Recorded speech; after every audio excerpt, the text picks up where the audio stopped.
사랑하는 성도 여러분, 가끔 여러분 의문을 가져와 보지 않으셨습니까? 어떻게 유대인들이 그 수천 년의 방랑생활과 나라 없이 사는데 이렇게 그 소수의 민족이 세계를 리더해가고 위대한 지도자들이 나오고 늘 하는 얘기지만 노벨상이 거의 한 40% 정도를 끌어가는 그런 과학자나 지도자가 나올 수 있었을까? 가장 중요한 것이 어떻게 독립국가를 이루고 지금도 생존하고 있을까? 어떤 역사에서 찾아볼 수가 없는 독특한 민족입니다. 많은 학자들이 그래서 유대인에 대해서 단순히 성경의 민족을 떠나서 왜 이런 일이 가능했을까 하는 고민을 하고 연구를 한번 해봤습니다.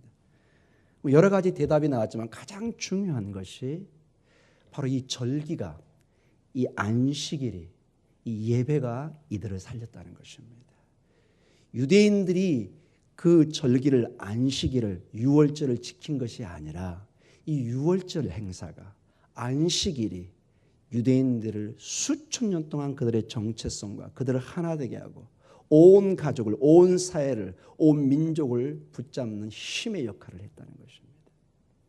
그들은 무슨 일이 있어도 반드시 유월절, 그 다음에 안식일, 이런 큰 절기 때나 매일에 한 번은 반드시 모여서 하나님의 구원을 묵상하고 온 가족이 신앙으로 다시 격려하고 흩어지는 모습이 있습니다. 결국 안식일이 그 백성을 살렸고 유월절인 행사가 그들의 민족의 정체성과 그들의 정체성과 우리가 어디서 하고 누구를 통해서 구원을 받았는가를 늘 매년 반복해서 이거를 묵상하는 것입니다. 오늘 이 본문의 내용을 보면 언뜻 이렇게 자세히는 안 나와 있지만 예수님께 떡을 나누고 잔을 드는 여러 모습이나 이게 전형적인 유대인의 이게 하가달의 세데르라는 것입니다. 수천 년 동안 이들은 이 유월절 행사를 통해서 네 잔의 컵을 이렇게 와인을 마시게 되어 있습니다. 그리고 마실 때마다 어떤 일정한 말씀을 기도하고 말씀을 나누게 되어 있습니다. 언젠가는 이거를 한번 전체적으로 한번 이런 예식만을 한번 제가 가르치든지 설교하는 시간을 갖도록 하겠습니다. 오늘은 뭐 그런 시간이 아니기 때문에 넘어가지만은 여기에 전통적인 큰 의미를 가지고 있습니다. 이거는 이제 히브리어는 이거를 패삭이라 그러고 카톨릭에서 주로 쓰는 얘기인데 이거를 파스카 이렇게 얘기합니다. 파스카란 말 혹시 들으셨으면 주로 천주교에서는 헬라어로 이 유월절을 파스카라고 그러고 우리는 패삭, 그 다음에 우리말로는 유월절 이렇게 쓰는 말입니다. 우리는 그리고 이 시기가 여러분 우리도 지금 봄을 맞고 있지만 유대인도 동일하게 큰 봄의 축제가 일어나는 시기입니다. 온 생명이 움트고 새로운 꿈과 비전으로 시작하는 그런 시기입니다. 그래서 이 유월절은 봄의 축제와도 같습니다. 우리 예수님께서는 어떤 면에서 십자가의 길을 통해서 했지만 결국 이 죽음이 새로운 생명을, 새로운 창세기를, 새로운 하나님의 나라를, 새로운 민족을, 새로운 나라를 세우는 가장 출발점인 것을 우리는 보게 됩니다. 우리는 어제 한 여인을 통해서 이 길을 준비하는 모습을 보았습니다. 많은 그 제자들과 거기 그 사람들이 사실은 제자들입니다. 대표적으로 그리고 그 얘기를 지적했던 그 사람이 가룟 유다 같은 사람인 것을 우리는 짐작해 볼 수 있습니다. 이름은 나와 있지 않지만 그 거의 노동자의 1년 봉급에 해당하는 그 한 옥합을 깨뜨렸을 때 그들은 그 악권면을 보고 그 헬라 원어를 보면요 지속적으로 그 여인을 꾸짖습니다. 그 문장 자체가 우리는 안 보이지만 그 헬라의 원어를 보면은 그 내용이 그냥 한 번 왜 그렇게 하셨어요 이 차원이 아니라 계속해서 이 여자를 구박을 합니다. 예수님의 면전에서 왜 그렇게 허비하냐고, 왜 이렇게 경솔한 행동을 하냐고. 주님이 딱 보다가 이건 아니다 싶은 게 분명히 보인 거죠. 더 이상 귀찮게 하지 마라. 이 여인은 내 장례를 준비하고 있다. 지금 정면으로 사실은 질문하고 있는 거죠. 너희는 지금 무엇을 준비하고 있느냐? 오늘 이 본문을 통해서 보면은 우리 예수님께서는 정확하게 이 유월절 양이 자신인 것을 가르쳐주고 있습니다. 대개 여러분 학교에서 공부를 하다 보니 예수님께서 이 유월절 과정과 십자가의 과정을 그저 한 열심당원이 그저 이 어떤 하나님의 계획을 이루기 위해서 이렇게 십자가를 지고 죽었다는 식으로 설명한 학자가 의외로 많습니다. 그러나 이 본문을 통해서 보면은 절대적으로 하나님의 계획 속에서 자신이 이 죽음의 길을 선택하고 하나님의 뜻을 이루는 모든 계획과 약속 속에 이루어진 것을 보게 됩니다. 하나도 우연이 없는 것을 보게 됩니다. 예수님이 바로 가장 뛰어난 유월절 양인 것을 보여주고 있습니다. 여기 그 에피소드가 나옵니다, 여러분. 14장 12절을 다시 한번 보도록 하겠습니다. 마가복음 14장 12절 같이 읽겠습니다. 무교절의 첫날 곧 유월절 양 잡는 날에 제자들이 예수께 여짜오되 우리가 어디로 가서 선생님께서 유월절 음식을 잡수시게 준비하기를 원하시나이까 하며 그러면서 대화가 이루어집니다. 어디든지 가면 어떤 주인을 만날 텐데 그 주인을 통해서 모든 것이 준비되어 있을 거라는 얘기가 그 이후로 나오고 있습니다. 다 예수님은 모든 걸 계획 속에서 하는데 더 크게는 바로 저 출애굽기에 있었던 그 모든 유월절의 그 어린 양의 피가 그 문설주에 발랐던 하나님의 구원의 상징 그것이 바로 당신인 것을 우리에게 보여주고 있습니다. 그의 피는 우리에게 생명의 와인이 되고 그의 살은 우리에게 생명의 떡이 되는 것을 보여주고 있습니다. 그래서 이 밤은 이 패삭, 파스카, 이 유월절은 하나님의 위대한 구원을 기대하는 밤이었습니다. 여러분 이 밤을 이 유월절 밤이 하나님의 위대한 구원을 바라보는 밤이라는 것은 출애굽기 12장 42절에 나와 있습니다. 이미 출애굽기 12장 42절을 같이 읽도록 하겠습니다. 이 밤은 그들을 애굽 땅에서 인도하여 내심으로 말미암아 여호와 앞에 지킬 것이니 이는 여호와의 밤이라. 이스라엘 자손이 다 대대로 지킬 것이니라. 여호와의 밤, 하나님의 위대한 구원의 사건이 일어난 밤이라는 것이 출애굽기에 이미 수천 년 전에 기록되고 이것을 기대하고 있는 것입니다. 그래서 이 유대인의 그 오래된 한 주석가는 이 본문을 어떻게 했냐면 이건 전형적인 유대인의 유월절을 향한 마음입니다. 그 밤에 그들은 즉 이스라엘 백성은 구원을 받았고 그 밤에 유월절 밤에 유대인들은 미래의 구원을 받을 것이다.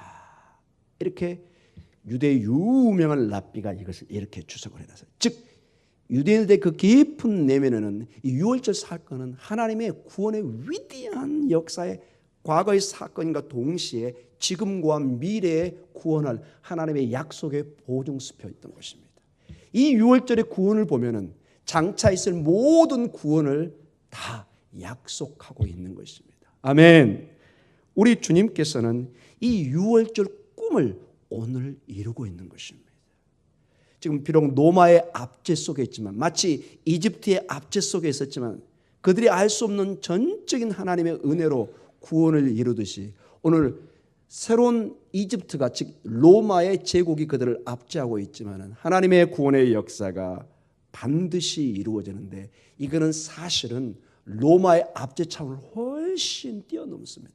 이거는 되게 인간적인 눈으로 정치적인 눈으로 보는 것이고 깊은 내면에는 우리 주님은 온 우주의 죄악과도 같은 저주와도 같은 죽음을 이기신 당신의 생명을 잃고 십자가에 달림으로 말미암아 영원히 죄악 가운데 있는 어둠 속에 있는 우리를 출애굽시키는 우리를 구원하는 이 구원의 사건과 연결되고 있다는 것입니다. 아멘. 이 유월절을 통해서 이 십자가를 통해서 우리는 더 이상 죽음을 두려워하지 않게 되는 것입니다. 더 이상 죄에 우리가 빠져 있는 것이 아니라는 것입니다. 인간적인 정치적인 눈으로도 어떤 하나님의 나라를 통해서 구원의 약속이 보임과 동시에 깊은 내면에 죄로부터 구원하시는 진정한 출애굽의 모습을 우리는 보고 있습니다. 그들이 이것을 보기를 원하고 계십니다. 우리 주님이 오늘 이것을 우리에게 보기를 원합니다. 유월절 양을 통해서 세상 죄를 짊어지고 하나님의 어린 양, 하나님의 유월절 양을 통해서 이분이 단순히 어떤 정치적 메시아로 나를 육신적인 구원을 줄 뿐만 아니라 정말로 내 영원한 내 영혼의 문제를 해결할 바로 그분이 예수 그리스도인 것을 보여주고 있습니다. 비록 십자가의 고난의 길을 준비하며 가고 있지만은 이 모든 것은 하나님의 계획 속에 모든 주도권을 가지고 진행되고 있다는 것입니다. 주님이 모르는 가운데 이루어지는 것이 전혀 어떤 것도 없다는 것입니다. 이런 하나님의 철저한 계획과 하나님의 약속 속에 이루어진 그리고 그것이 완성되는 모습을 보면은 우리의 삶에 얼마나 이게 위로가 되고 힘이 된지를 모릅니다.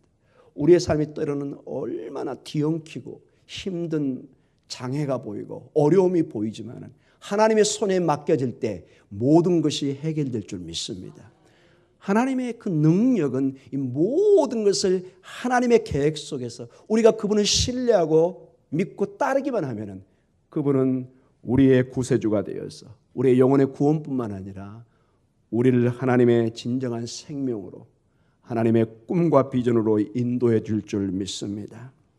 우리의 인생의 여정에 고난의 길이 있을지라도 우리의 생명을 지키시며 우리의 삶을 인도하실 그 하나님을 신뢰해야 할 것입니다.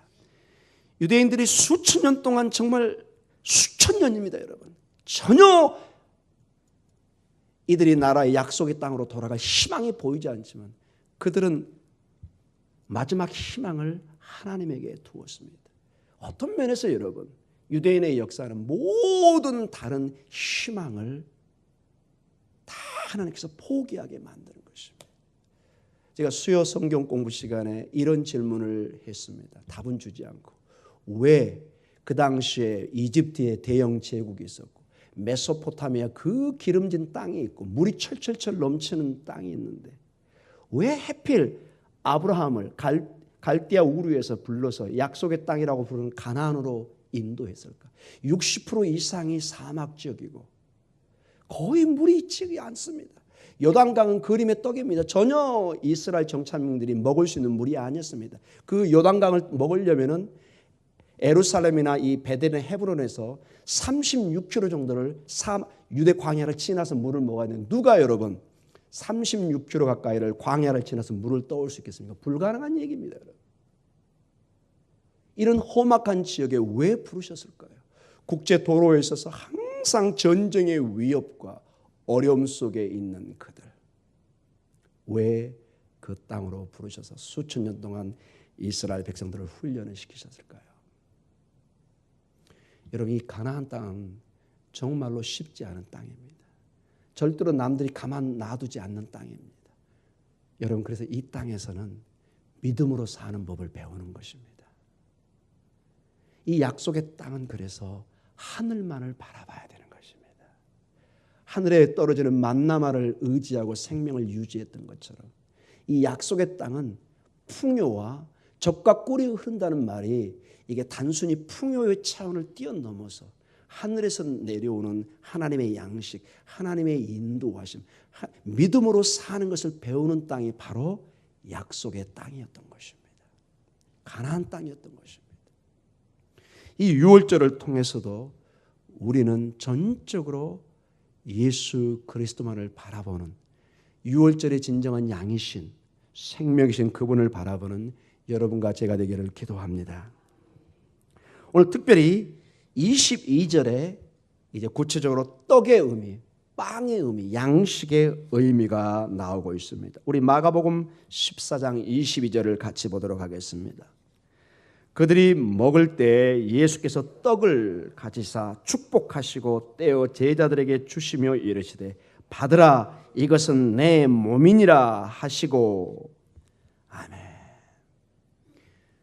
떡을 떼시며 즉 빵을 떼시며 이것을 먹게 합니다.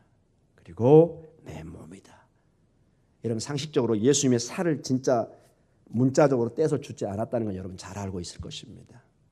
초대교회 때 이 교회를 핍박하기 위해서 이것을 문자적으로 해석하려는 아주 안 좋은 사람들이 많이 있었습니다. 가만히 들어보니까는 뭐 살을 나눈다, 피를 나눈다 그러니까 와, 이 사람들 식인종 아닌가. 그래서 이걸 퍼뜨려서 많은 기독교인들을 순교를 시켰습니다. 전혀 그런 내용이 아니죠. 우리는 성경에서 이것이 하나의 비유법으로 쓰고 있는 것을 보게 됩니다.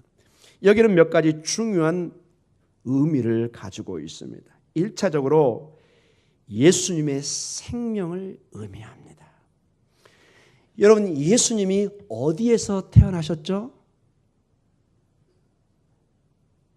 아니, 그 도시 이름 베들레헴이죠, 여러분. 베들레헴. 나사렛인데요. 예, 나사렛은 나중에 자란 곳입니다.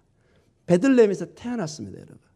여러분, 놀랍게도 베들레헴이 베이틀레헴입니다. 무슨 뜻인지 아실 겁니다, 여러분.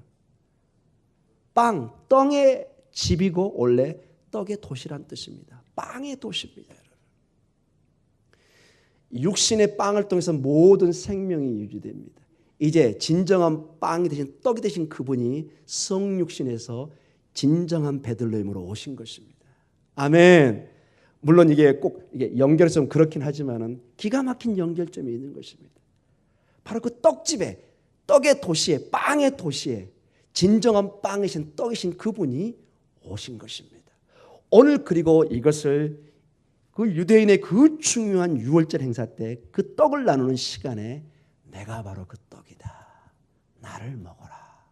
이렇게 얘기하고 있는 것입니다. 고린도전서 10장 16절에 사도 바울은 교회에게 이런 편지를 하고 있습니다. 같이 읽겠습니다. 시작.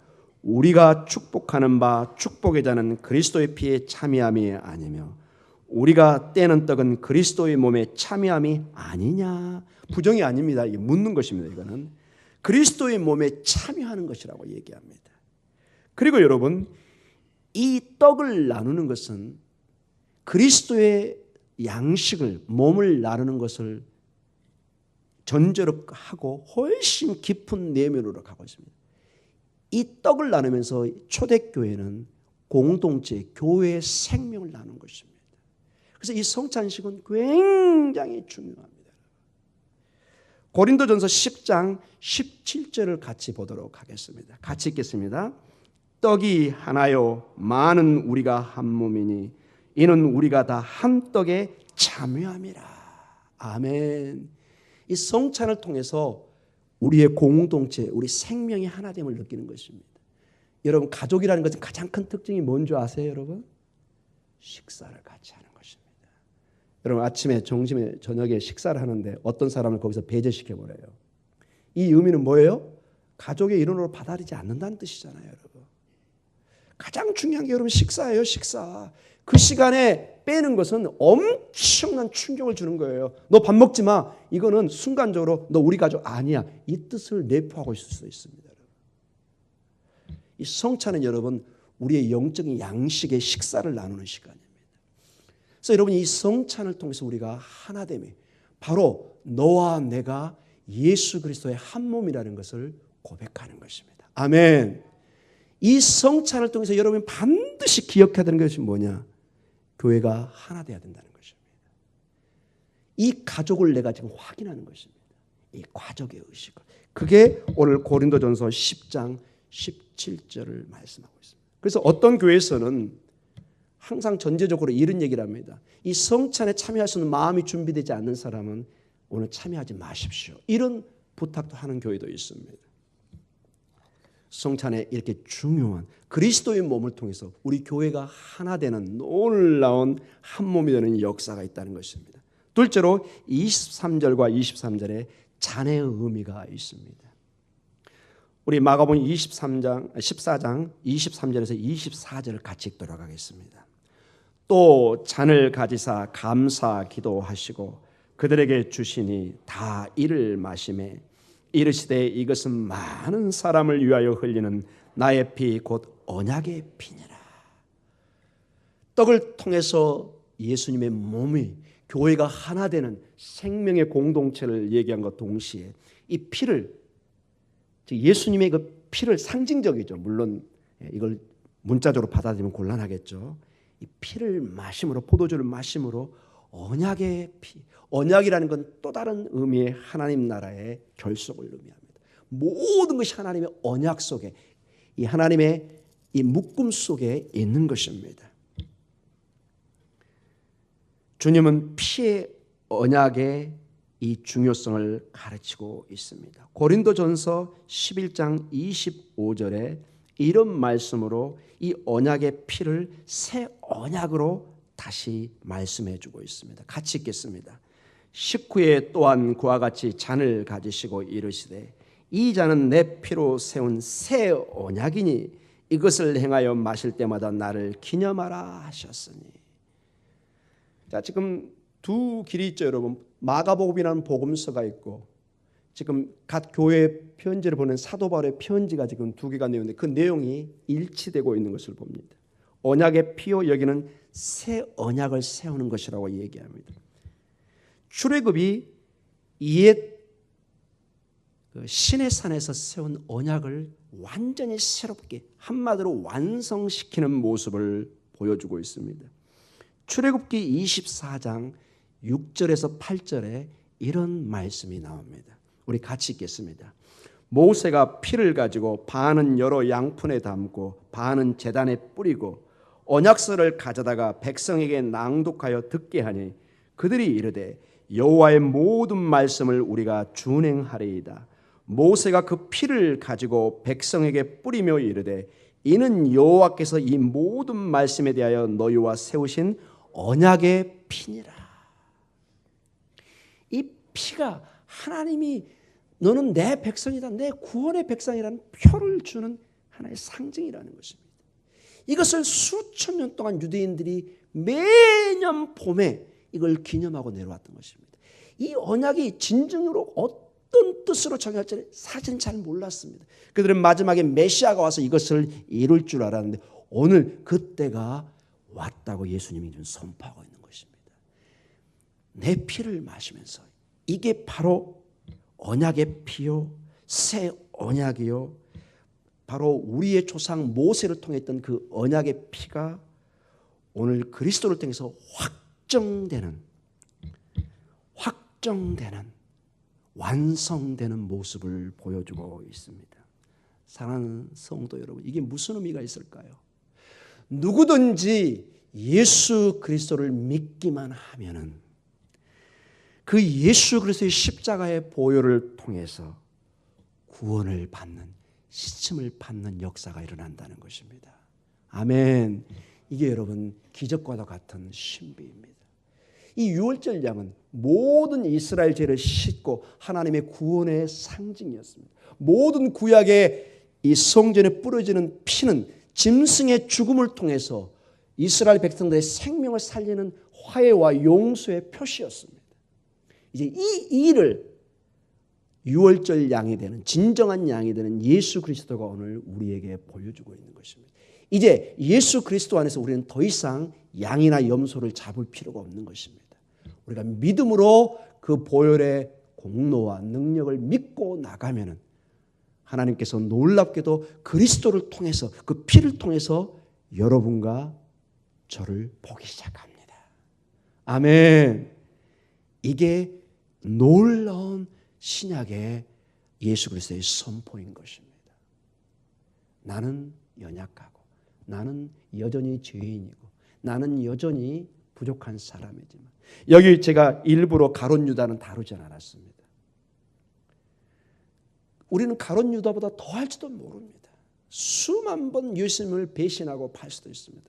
여러분, 가룟 유다만 있는 줄 아세요? 조금 이제 본문을 지나면 베드로가 예수님을 부인합니다. 3번을 저주합니다. 여러분, 이게 가룟 유다의 일이라고 생각하십니까? 베드로의 일이라고 생각하십니까? 바로 이게 우리 연약한 우리의 모습인 것입니다.